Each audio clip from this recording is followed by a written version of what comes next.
We are so excited to have Eilon Reshef joining us for this episode, who is the co-founder and CPO of Gong, the leading revenue and AI platform. We go through everything from the founding story, how they evolved from a single feature of transcription to a multi-product platform, and how they develop and build world-class AI products. Can't wait for this episode.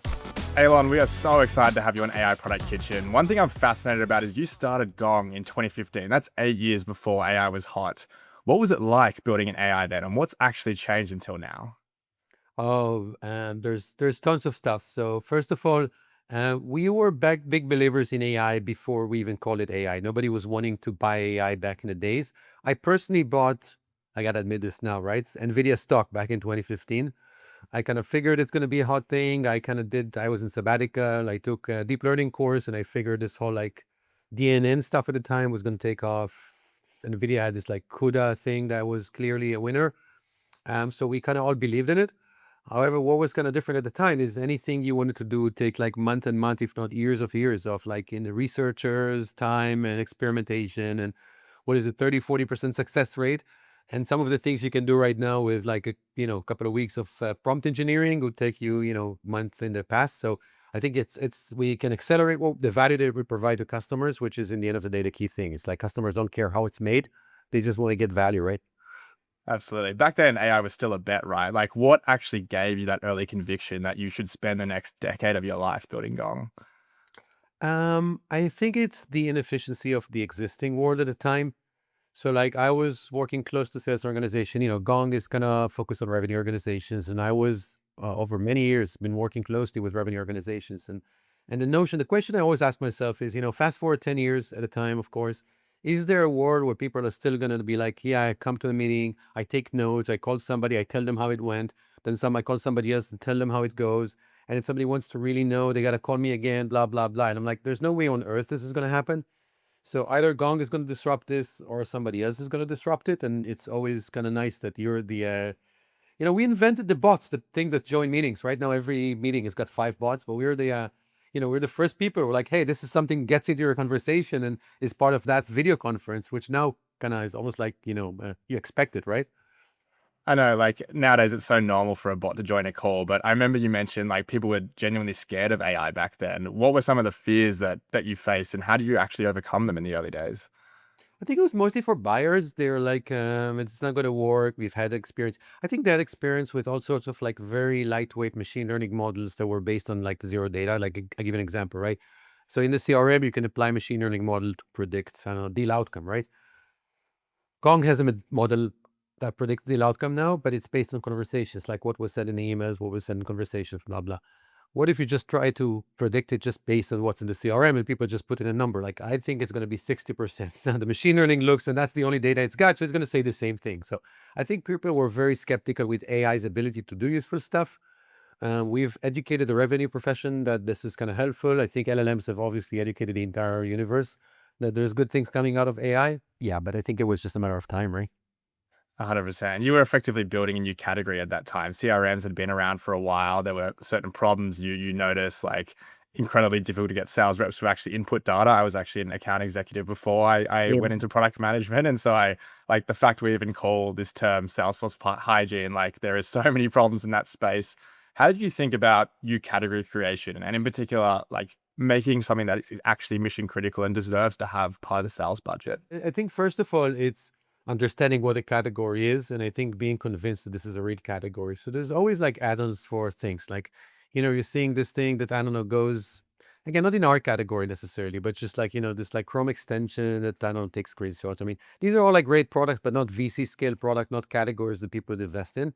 So I think you always have to sort of figure out what is the category. Then building it, there's many ways to build it. You got to name it. You got to get the brand out there, which is critical. You got to get enough customers so they talk about the category. There's an execution element. And beforehand, there's a strategy element that says, are you truly, is this like a real category? We start with a category that Amit and I named conversation intelligence. I think people still use it today. We're sitting in a WeWork, maybe 5 people in the company, maybe 10. We're like, how are we going to call this? Well, how about conversation intelligence? And then I think many call it conversational intelligence right now, but it's like, at the same time, we just had to make it up, right? I don't think that's an independent category. The way we look at it right now, there's a whole revenue orchestration piece. This is where revenue professionals, team members, managers, directors go in and do their work. So we thought of it as like an interim category you can enter in, almost like a beachhead, right? You go in, you conquer this one hill, and then you move to the upper hill, and then sort of go up and up. Eventually climb the Everest, but you can't just start with Everest. You gotta have some base camps.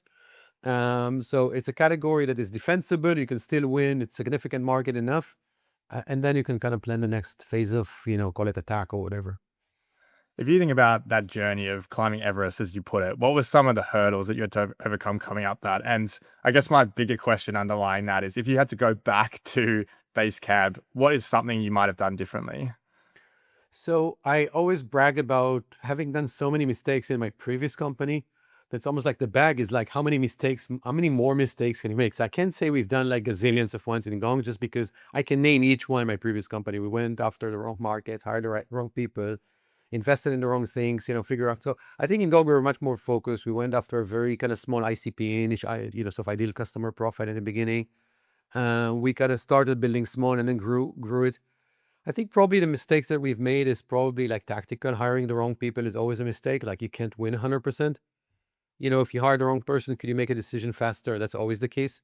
I like to joke with my team. It's like, I don't think I ever regretted letting somebody go too soon. It's like, I wish I kept them for like 6 months more. But I think these are like human being type of mistakes. I think from like a go-to-market strategy, I don't know that we could have done things better. I'm sure we could, but there's nothing we look back and say, oh shit, I wish we had done this thing differently, even though maybe we should. If you think back to the early days, you had a really successful beta program. I think you had 11 out of 12 design partners that convert to paid. And there was this quote from you where you said, I'd probably lose an arm before I lose design partners. That's a big statement. What were the role of design partners and how would you suggest other product teams think about working with them? That's probably one of our big, I don't call it secret sources because, I'm sharing it with you. Obviously, it's not a big secret. But the way we execute it to an extreme, I think gives us a big advantage. I think I'm speaking with even this month, like 3 different companies were like, hey, can we understand how you guys are doing it? Because it's like we see that it's making an impact. And the way you should think about design, the way I think about design partners is it's a way for me as a product leader to sleep better at night. And in a respect that, if you get design partners to kind of buy into, use, and give you feedback about a product, you're at the point, or a feature of the product or a capability, however you want to call it, right? You're at the point where it's providing somebody with value. And I think the most waste that happens in the technology sector is people develop stuff that doesn't provide value and it takes them, a long while to figure it out. So a lot of waste there. Um, so by the time you've kind of went to one customer, two customers, a dozen customers, you give something in their hands and then you sort of like iterate until they think it's a good thing. Just gives me peace of mind, but also ensures that when you go out to market, the thing is needed, right? And then if not, it doesn't go to market, right? You stop it beforehand. And not just it's needed to provide value. You can understand how it provides value, who are the stakeholders, who are the beneficiaries, how people use it. At least the UX is like reasonable because people have been able to use it. And our secret sauce is being able to iterate really quickly with partners. So each one of my product managers has, call it a dozen partners, and they kind of work very closely. And I'll tell you, I had a conversation with a Fortune 50 customer that like last week, literally last week. And then they came back to me. It's like, hey, we want to meet the Gong product leader. We want to give them feedback about the roadmap. And they prepared the list, which was in their lingo. So I honestly couldn't even like understand half of it. And so we went on a call and they were like going through items like, hey, we like this. Two of the items, maybe there was like 8 items, two of the items, like in the middle of the call, they're like, yeah, we wrote it 2 weeks ago, but we saw it's already in the product. So never mind, scratch that. And it's nice. It's like really nice to sort of be able to be in a situation. And I wasn't involved in this account. Like I had zero interaction with that specific account. It's on my product manager. And I think it's like it just shows the power of, working. And they're not the only design partner, but the product manager was able to sort of get the feedback, ingest it, do it across numerous partners, articulate it to engineering. Engineering was able to come up with something that's horrible right now, but it's answers the need. And now they're the next phase of their use. And I think it's magic because so many companies just take stuff out of market. By the time people use it, nobody even cares about this feature anymore because engineers have moved on, customers may have moved on, sales thinks it's just like, hey, does it add value because people start complaining? And this just like it's magical. So every PM has, you said, a dozen design partners roughly. What are some of the more practical things day to day that you do to actually get those feedback loops going? Are they in WhatsApp groups? Are they in Slack channels? Do you have recurring catch ups? Like, what does the actual rituals behind that look like? Yeah, there's obviously quantitative and qualitative. Quantitative, you just look at analytics, right? Like whatever we use Amplitude, but whatever system you use, and then just like, what have they done in the system? This is like we watch it. But with customers, it could be anywhere from a weekly meeting to maybe just asynchronous. Usually we don't formalize it in like a Slack channel. It's more like, hey, maybe we catch up in a couple of weeks, tell me how it's going, call me if there's issues. It really depends on the complexity of the feature. Sometimes it's, I'm the user, I'm the beneficiary. In some other cases, like, I'm the user, but I need to enable it for my teams. Sometimes, like, I'm the operator, but I need to send a report to somebody else. So it really depends on the type of feature. But I think it's super valuable for customers as well. And that's probably many people are concerned with, hey, or how are customers going to react? And I'll tell you kind of an interesting story. So a sales leader, I met him a few weeks ago. He's now with a company, and he was coming to our GKO to talk about his like thing that they're doing with Gong. And he was like, "Well, I've been a Gong fan for a while now." And I'm like, "Okay, well, what does that mean?" It's like, "Yeah, in my previous company, we were beta customer, essentially design partner for your forecast product, which was again at the time, and it was so much fun going through the process because I was giving you like feedback, and a week later you come back with like, yeah, I heard your feedback, I heard other people's feedback, and then I'm seeing how where this is moving. Sometimes I learn from how you've approached it based on other people's feedback. So I think it's also a learning experience for customers as well. But if it's done well, it's not a huge toll on the customers. It's really like a part of like doing business and thinking with somebody like how should you approach the problem you're trying to solve. Absolutely, yeah. Even if I reflect on like products that I've built in the past, having people and bringing them on the journey and giving this early look and a voice, it's so powerful when you actually close the loop with them as well. If you think about Gong now, you have all kinds of sales insights, everything from competitor mentions through to like how long a rep has spoken in the call. What was that first aha moment sales insight that just really cracked it with customers? Yeah, I mean, obviously, just being able to listen to your call was sort of the first thing, but the first insight was talk ratio. Because this is such a basic insight for us. And if you've been like in sales, you kind of know that because salespeople tend to, I mean, not out of any, kind of good intent, right? They kind of talk themselves to death. And there's a saying called, there's a reason why God gave us like one mouth and two ears. So like, balance the two, I know it's one third, two thirds. And, I think we had published 43% is the talk ratio. I think now we look at data, it's a little bit higher. But in any case, you would see people doing 80% like talking. And there's no way you can do, it doesn't matter if it's a discovery call or just like, this is not the way people converse. And the nice thing about it in software is if I were somebody's manager and I would come back to them and say, hey, you spoke too much, there's a defensive mechanism that says, no, no, no, it was whatever, right? There's a reason for this. And now you're in a call, the manager is not even there. You get back a recording, and Gong says, your talk ratio has been 73%. And now there's no, like, you can't make excuse to anybody. I mean, and if you make it to yourself, next time it's going to be 76%. And then the other thing we did leaderboard that shows everybody next to each other. So maybe Matt, you're going to see yourself like second place is like 79. Somebody else was like 40. Be like, shit, how does this guy do 40? And you listen to their calls and you sort of go down. And we literally had people on LinkedIn posting, hey, my first 6 months in Gong, I went down from 68 to 42, whatever the thing was. And it's still a contagious a metric just because it's so simple and it's like so indicative of the way you conduct yourself in sales conversations. That's fascinating because I can imagine like a really bad case there where it almost feels like you're an overlord or overwatching the actual sales reps. But it sounds like you have flipped that into a positive where they're sharing on LinkedIn. Like, how did you design an experience around that or really tap into that psychology? This was, I like to say, strategy is overrated in general. So like most of what we do is like product people or leaders in general or business people in general is just like we just do our stuff, right? You go to customers, you do this, you do that, whatever, hire people. I mean, strategy is such a small part of your kind of day to day. I mean, ideally. So probably if I reflect on the almost 10 years with Gong now, there's probably two or three like meaningful strategic decisions we've made that kind of helped us in. And there's not too many, right? Most of it is, go sell or go build or whatever. I think probably one of the two or three is very early on, we realized that for B2B selling, which is our audience, you can't make recording mandatory. So like call centers, you call somebody at AT&T, they're going to be like, okay, the call is recorded. If you don't want to be recorded, just hang up, right? B2B doesn't happen this way. So obviously the buyer may decide not to be recorded, but worse, the seller may just say, I don't want to be recorded. And there's no way to enforce it. Because if they don't want to be recorded, they're going to say, the buyer asked us to turn it off or some other shitty reason, right? And so the first thing we understood was this is going to be perceived as a big brother solution. Just collecting your data is, well, somebody has visibility into it. Now, mind you, no single manager wants to spend time listening to their subordinates' calls. This is so boring. So from day one, we actually spent tons of time on how do we create value for the seller. So a good example is we send them after each meeting an email that says, hey, your call is ready. At the time, we didn't have a summary. We just had like, hey, the call is ready, click here to listen to it.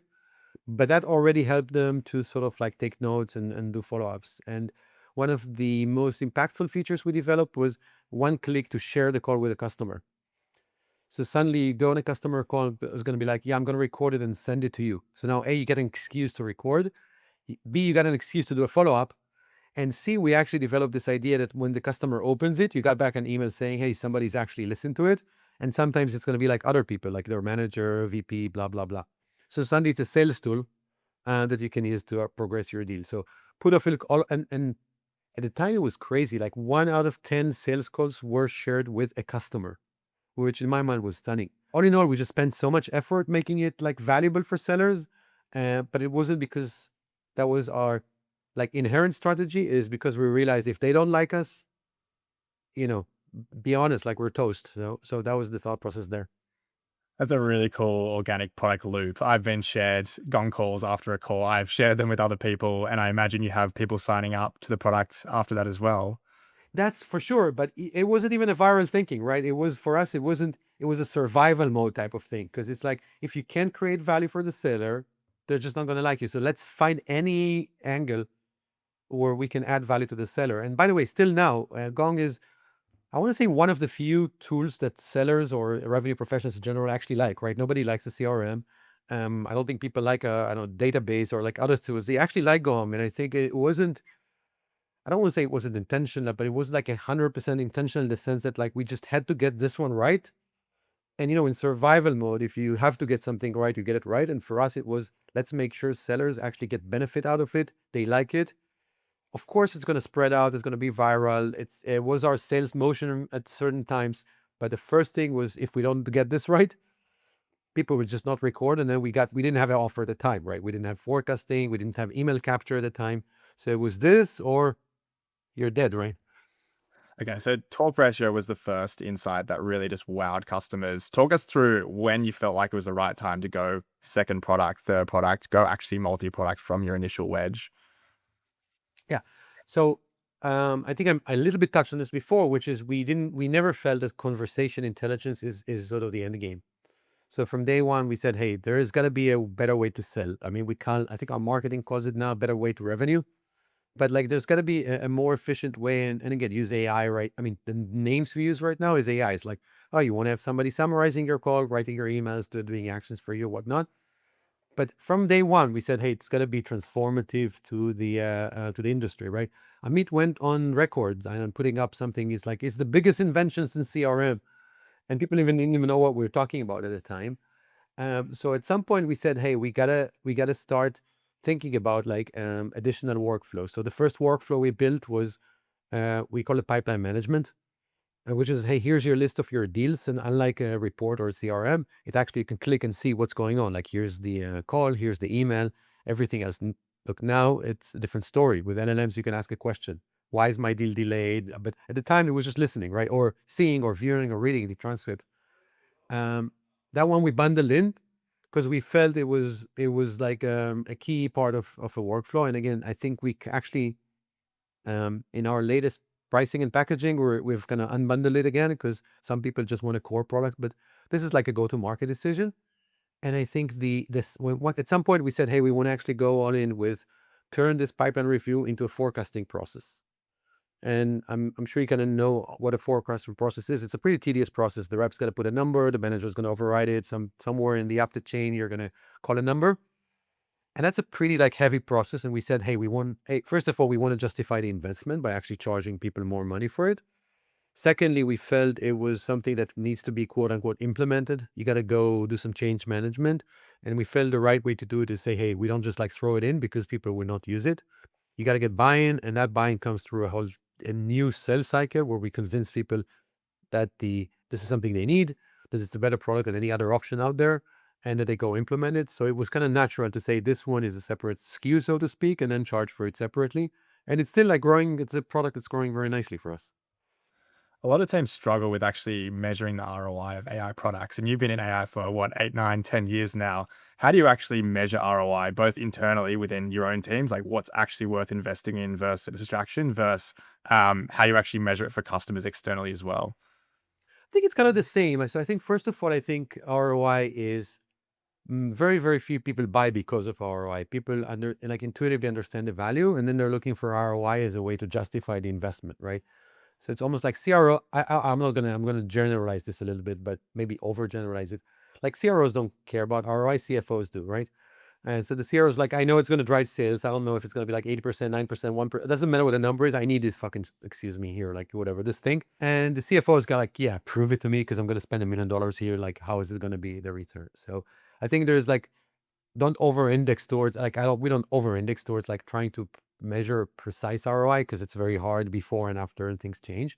At the same time, we have multiple workflows that we show can add like value. I'll give you an example. If a company creates this basic thing, 2017, if the company creates a useful library of calls and they send new hires to those calls, instead of sending them to shadow veterans or kill themselves with bad customers, you immediately see like an ROI of like rev time goes down by 50% ish from 4 months, 4 months to 2 months, whatever. So that's immediate ROI. The other thing we measured was even a basic thing. If frontline manager listens to a conversation by their rep, the deal's chances of getting closed are higher because now the manager's in the loop, they can actually coach them. So the more you add workflows, so now we have sales engagement workflows. You can do the right sequence and you get more leads. I mentioned forecast, like people who use this forecast capability, they get like 20% more accurate forecast. So there's multiple value points, and we usually try to tailor the value point to what the customer cares about. Do they care about productivity? And then we're going to measure, saves you 8 hours taking notes and writing summaries and knowledge transfer. Do you care about predictability? We're going to help you measure, how accurate you are. Do you care about growth? How many leads did you get in? How many kind of new deals that you've gotten, et cetera, et cetera. We try not to boil the ocean because you don't want to measure 50 KPIs and from the get-go. But it's kind of easy in a way because like all of these exist. So it's such a matter of like, hey, do we want to spend time measure them? And how do we package it in a way that everybody believes that these are like the right numbers versus, vendor made up numbers? Have you divested or killed any AI products? We killed one product and we're gonna we didn't like formally kill it, we just like hit it so buried that people hardly use it. But we had this like tool that tells you which talk tracks are work better for top performers. And what we found out that two things. First of all, top performers is such a hard thing. It's like, okay, this guy is good, but he was in paternity leave, so therefore his quota was lower. I mean, all sorts of like subjectivity around top performers. So basically, companies were going in and out and spending hours just configuring what does that even mean. And then even talk tracks were like, okay, so this talk track is working, but can I actually roll out the change? So I think the way we've approached it like 5, 6 years ago was, I think, too complicated for most customers to do, and just enterprise customers were doing it. I think when we're going to rebuild it, it's going to be much more, I want to say simpler, also with more things that we're going to measure. Maybe even topics are going to be more LLM-ish, so like maybe easier to even like quickly iterate on. So I think it's still a great idea. But I think execution was like got us to a point where we felt to get the product right, we're gonna have to spend so much more that we're gonna revisit it when other things are kind of a little bit kind of slower, so to speak. You've been very intentional about augmenting, not replacing sales reps. So acting as that co-pilot. What was the decision behind augmenting, not replacing? And I guess more importantly, like how do you see that changing over time? We see AI SDRs that are coming into the mix. Do you think a larger percentage of deals will be taken up by AI, if you will? Or yeah, I'd be keen to hear your thoughts on that. Yeah, I tend to be pretty black and white around this. There's some areas where maybe it's just me because I had a product team and I'm just a little bit slow sometimes, and I never understood why people think AI is going to replace people. So I'm like, I'm scratching my head. It's like, what does this talk about? And I'm like, I don't get it. So I'm like, I don't get it. Why am I going to execute against it? And I think it's like a little bit like the Silicon Valley kind of drinking their own Kool-Aid, sort of like, or smoking the same thing they smoke. And everybody starts to like, oh, AI SDRs, and there's like 50 companies raising $100 million. All I think, as far as I know, none of them has been able to sort of get off the ground in terms of technical viability. And I think it's just an obsession. It's like secretaries, right? It was a profession at the time, and part of what they did was typing. And no secretary that I know of is typing today. The name has changed. They call it like executive assistant or whatever. But a lot of the work has stayed, and some of that work just went away, right? Um, and so they don't catch you live anymore because everybody's got a cell phone. They don't have to run after you. I mean, but the profession stayed, and I don't see a world where this is going to be different in sales. So yes, so maybe you're not going, not maybe you don't need to write notes anymore. You don't need to transfer knowledge because AI does that for you. Maybe you don't even need to forecast in a foreseeable like a couple of years now, but you're still going to have to carry out the conversations. This is the essence of the selling. And I don't understand why people are so like obsessed with trying to replace that by piece. It's like Forrester says that I think 22% of the seller's time is spent selling. So why don't you just go eliminate the 78% versus fight the 22% that's actually productive? It's just like what this I just don't get it.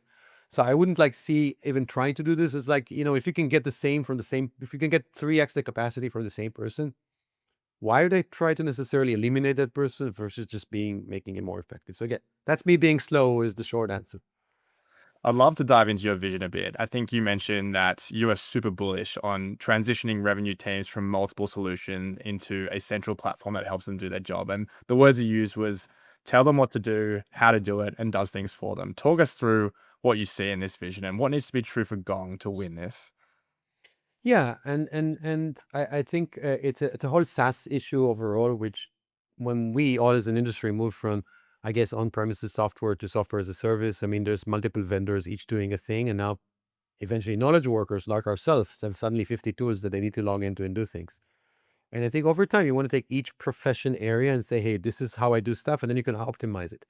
Because if you have 10 different tools, there's no way for the organization to optimize your work because they don't pick the same language. It's not a single workflow. You don't have the data layer that you can actually like iterate. So I think for revenue professionals specifically, pre-sales, post-sales managers, you just have a single tool where you do your work, right? What's my next to do? How do I write an email? How do I prospect? How do I forecast? How do I communicate with my manager? All of these kind of things. So I think this is sort of the inevitable like direction. Otherwise, people just are not going to be effective. I think when it comes to AI, it's like obviously part of what's driving this kind of direction is just the fact that systems can help you, right? And I think the main help is AI. And the main thing that AI can do nowadays is process large amounts of data and make sense out of them. They're not going to give me a back rub, excuse me here, for people who expect that from a software system. That's not going to happen. And they're probably not going to make my coffee yet, although I'd love a AI assistant to do that. Maybe that's even better than other things. So mostly it's a knowledge, it's a data thing, process. And so I think it's like, hey, if you can see all of my data, in our case, conversations, emails, deals, pipeline, blah, blah, blah, if you can start advising me like, what's my next step? And we kind of thinking about this orchestration layer, which says, hey, based on what you're doing with this account, now you're going to need to do upsell. So that's, here's what you need to do. You need to do an upsell. And it's like, how do you do an upsell? I don't know. I haven't done it for a month. So here's the recipe for doing an upsell. And here's all the information you need to do for an upsell. So Gong could go and say, hey, last time when you spoke with them, or somebody else might have spoken with them, they didn't mention a certain use case. They said they're interested in whatever, ABC. So this is the product you want to sell to them. Here's maybe, and then do stuff for them. Like, hey, let me write the email. And now if I can kind of be this like mechanical Turk, I can just like roll stuff very, very quickly. If it takes me 2 minutes versus 2 hours, um, then that's where the lots of productivity comes from. I don't think you want to replace, again, going back to replace the people, but just like making it effective. Everybody wants to be like boom, boom, boom, knock out the easy stuff and then go work on the hard stuff. My son is used to play computer games. He's 17 and change now, so I don't know if he does it anymore. Um, but I think it's like Minecraft, these kind of games. I don't know. I'm not a big gamer. And in their world, there used to be like those non-playing characters. And he taught me this acronym called NPC, non-playing character. Are you familiar with this, Matt? I think I am. Yeah, it gets mentioned to me all the time. I have to go look it up every time, but I yeah, wasn't, right? So it's like non-playing characters in the sense that these are like the things that move in the world, just like being kind of orchestrated by the whatever AI or whatever the game itself. And in many ways, I think we want to help sellers when it's sort of the easy parts. Be an NPC for a second. Take a couple of hours. AI is going to blah blah blah run through the easiest, like the easy stuff that you can knock off the table, and then kind of spend your energy on kind of customer conversations, writing great proposals, aligning with the customer's needs, versus the, find which account I need to reach out to, draft the first email, all of the boring stuff that nobody likes, right? I'm yet to see a salesperson that says, I had a great hour. I updated 5 fields in the CRM. That was like a good thing. It's like, it doesn't happen, right? 100%. When you refer to revenue professionals, this started as like the account executive, the sales manager themselves.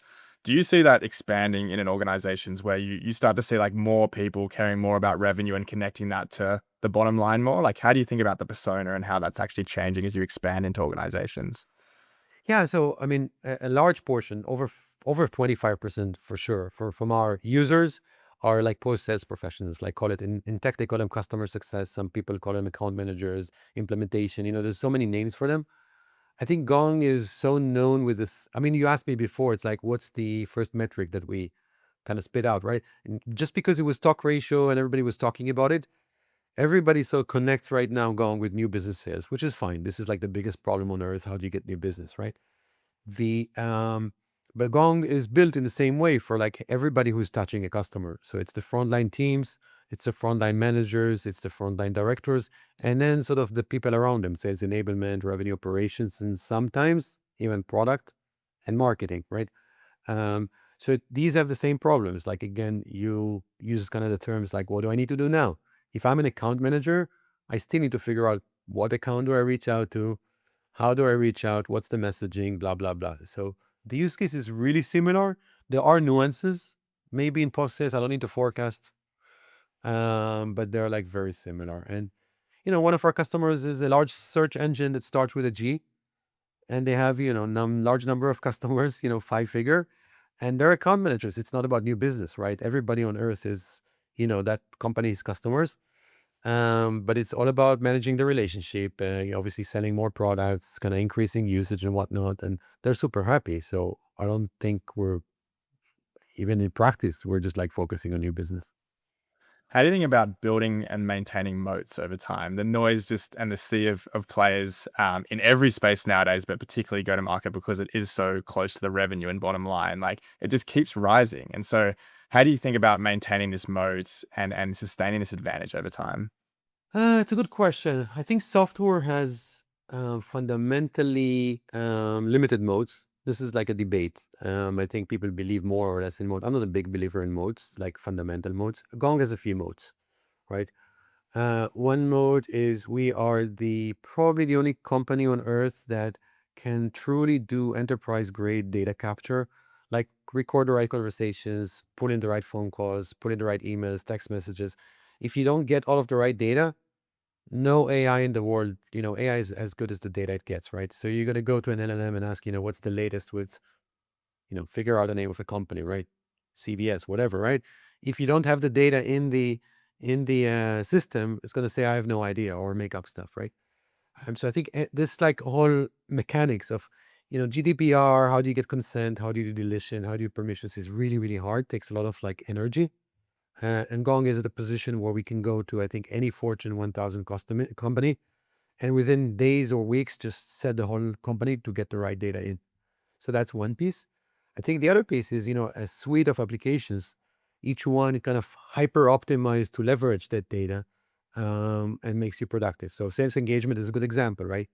You want to engage with a customer, Gong is going to compose your email based on previous conversations, right? Forecasting, it's going to call your number based on what the customer said in an email. Pipeline management is going to give you warnings. Coaching, it's going to say, hey, what, talk ratio is too high, or whatever the thing you want to coach on, right? And then I think for a newcomer, um, it's really kind of hard to actually, build this like capture layer and then go build 5, 6, 7 applications.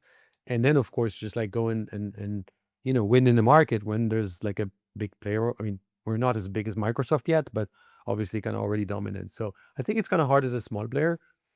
Obviously, the CRM vendors, could they go all in and, hire 1,000 people and start developing what we do? I mean, they could, but I think that's the limitation of every big company. You have so many things you got to deal with that you don't just run and hire 1,000 people and do stuff. So Focus is always critical. How have you actually structured your product teams internally to go execute on all of this stuff?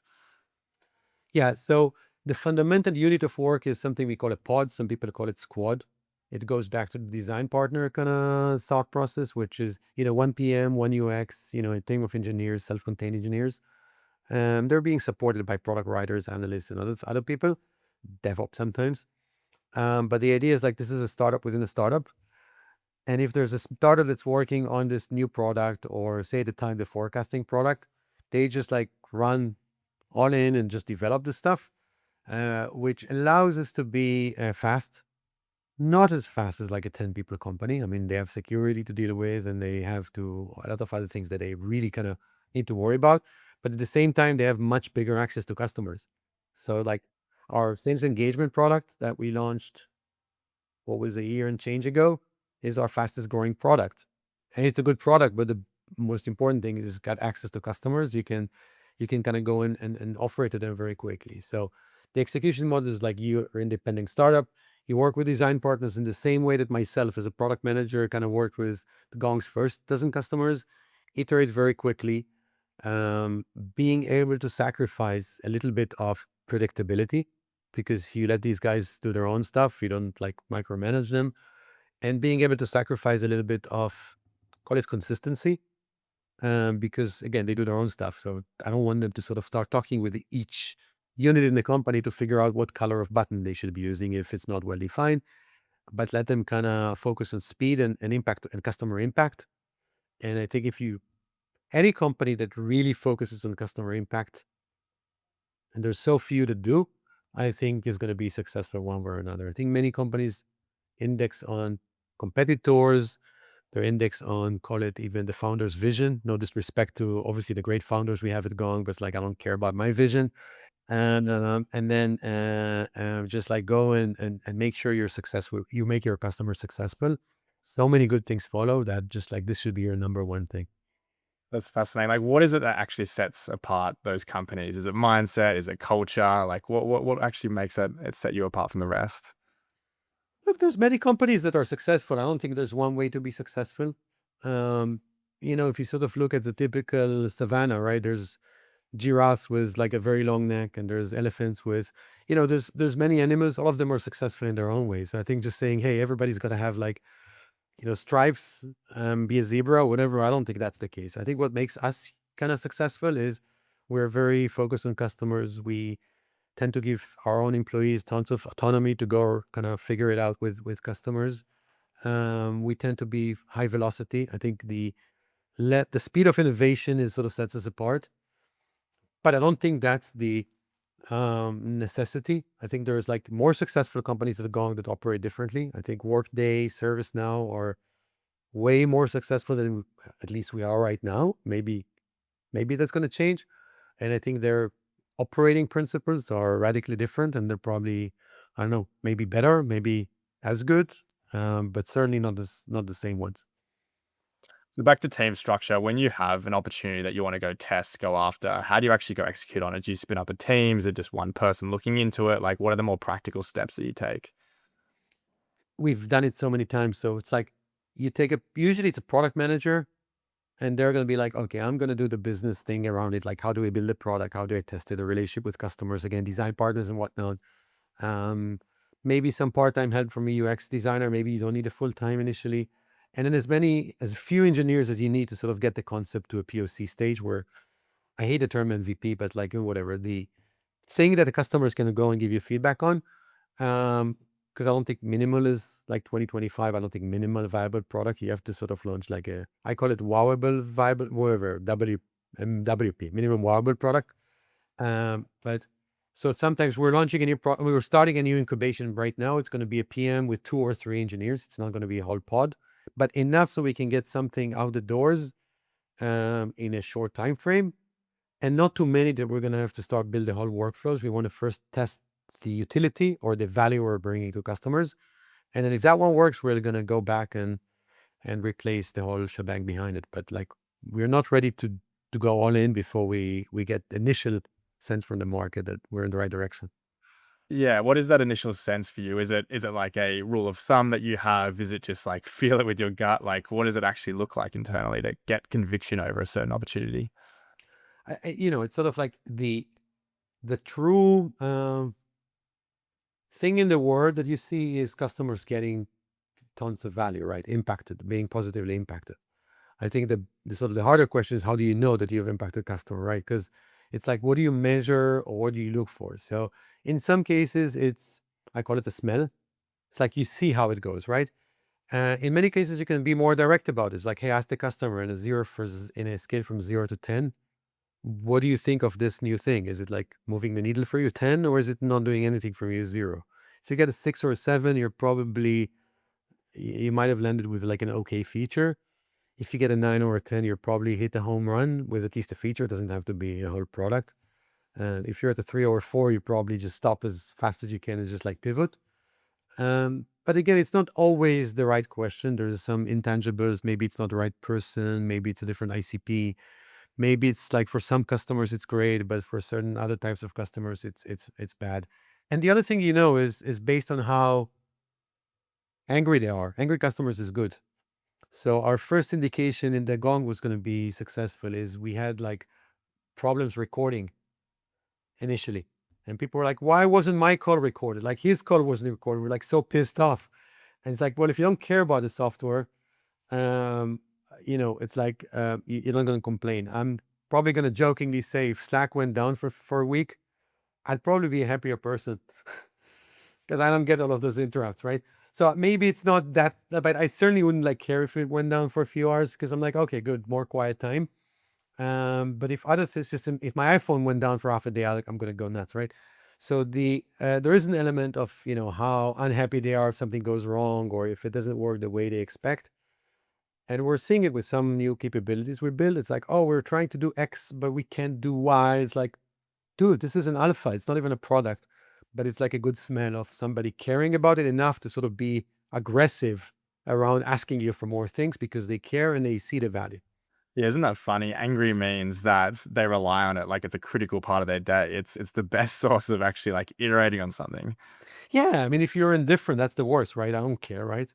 When you think about like any non-conventional ways you've set up your team, specific roles you may have introduced, you've tried out certain roles, PMs, you've lent into PMs, other companies have lent into versus blown them up. Like, yeah, what comes to mind when you think about any non-conventional ways you've set up your teams?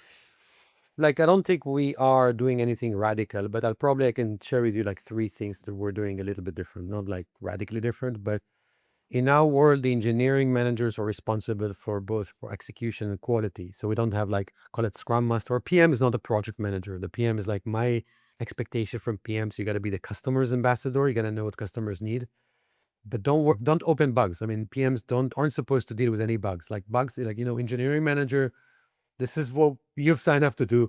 Go fix it. And as much as we can make it a 0 bug policy, just like go and fix it now.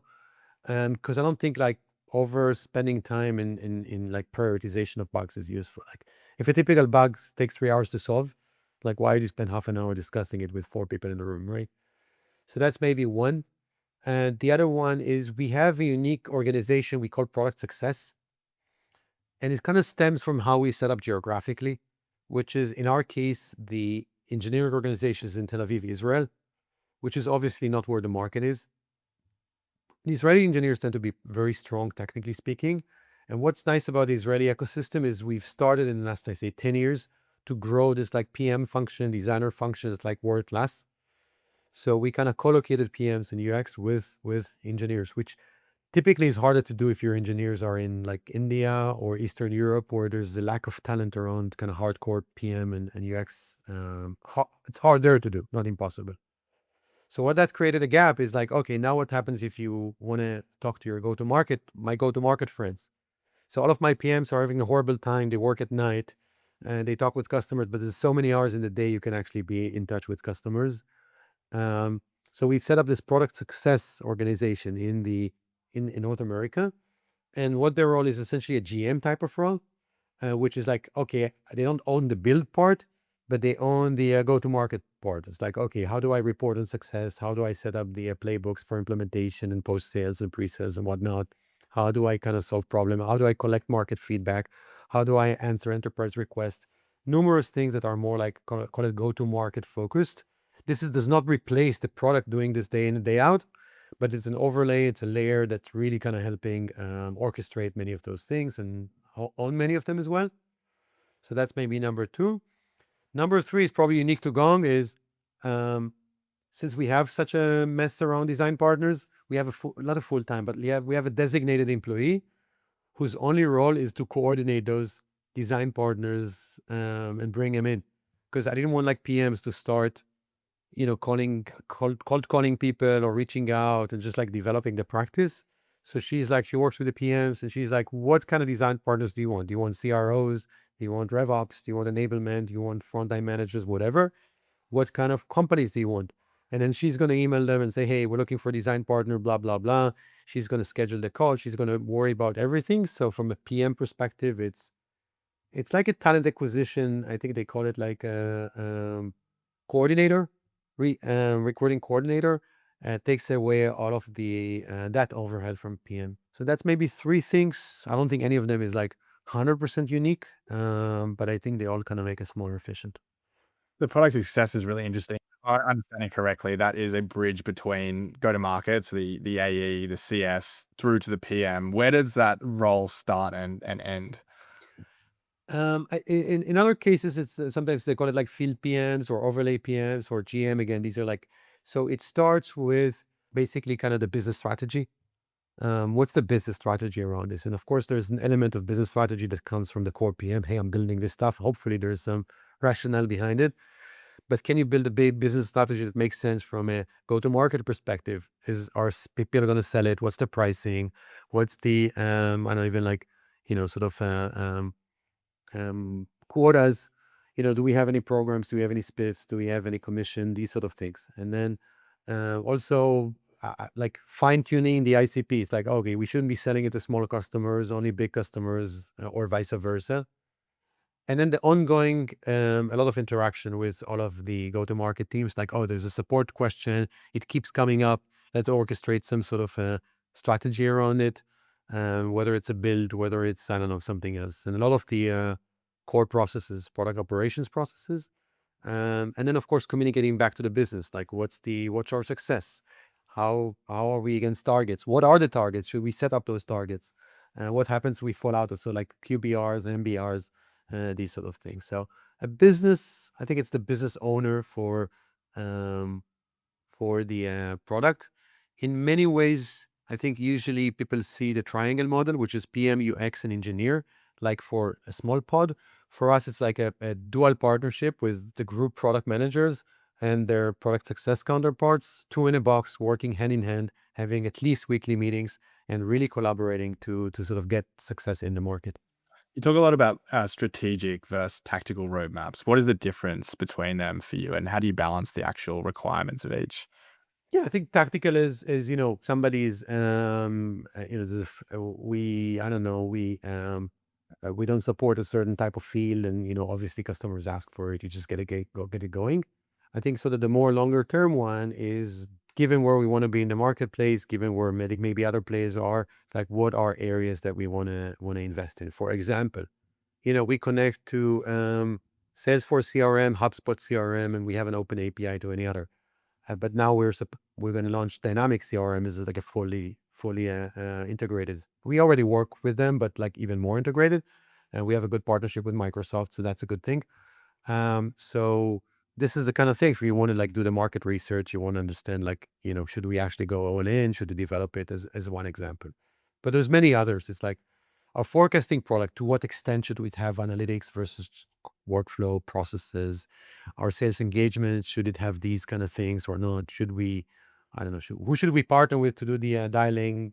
Many, many other strategic considerations.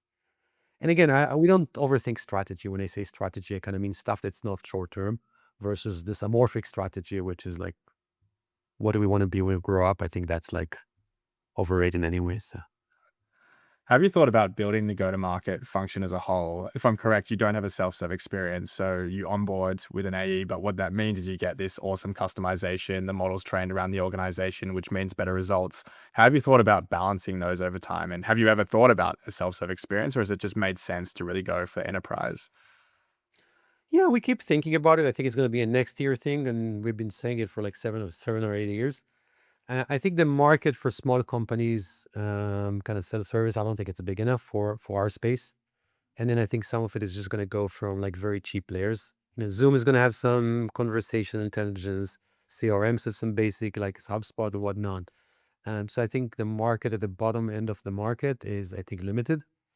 I'd love to do this. Like personally, this is fun, but I don't think this is like a huge market in our space.